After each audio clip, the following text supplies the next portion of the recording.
Students, आज का topic है अनुच्छेद लेखन। अनुच्छेद लेखन क्या है इसके बारे में बात करेंगे।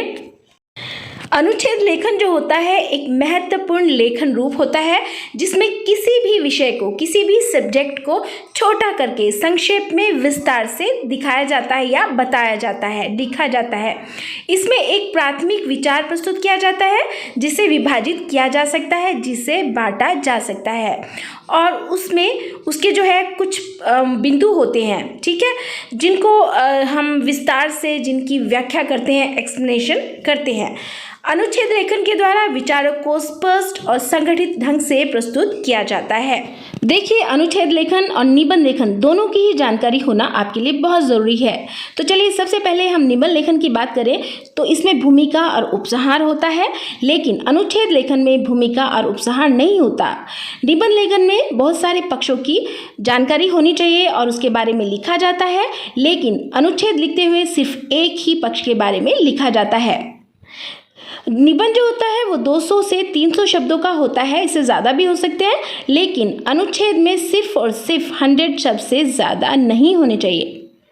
अनुच्छेद लिखने से पहले आपको रूपरेखा, संकेत बिंदु आदि बना लेने चाहिए।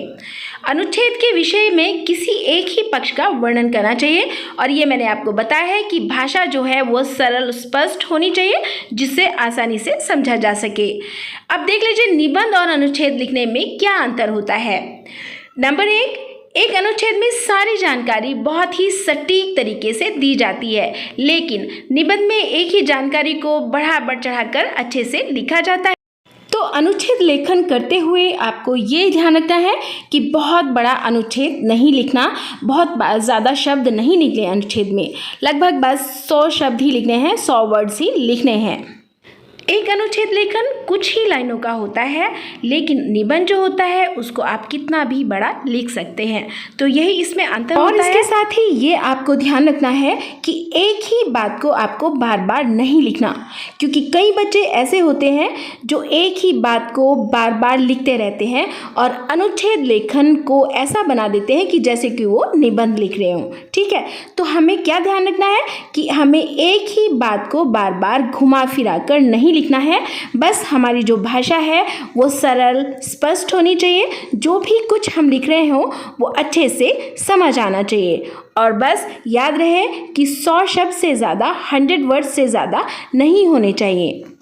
अनुच्छेद लेखन लिखते हुए इसमें हम भूमिका और उपसंहार नहीं लिखते। कई बार तो क्या होता है कि संकेत बिंदु जो है वो एग्ज़ाम पेपर में लिखे आते हैं। इसको आपको अपने तरीके से बनाकर लिखने की।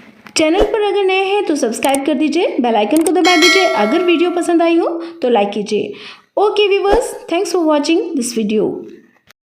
उम्मीद करती हूँ कि आज का ये जो विषय था, टॉपिक था, ये बहुत अच्छे से आपको समझ आ गया होगा। हिंदी में अनुच्छेद लेखन आपको करना आ गया होगा, तो आपको ध्यान रखना ही ये सारी बातें और बहुत अच्छे से अपना अनुच्छेद लेखन करके आना है।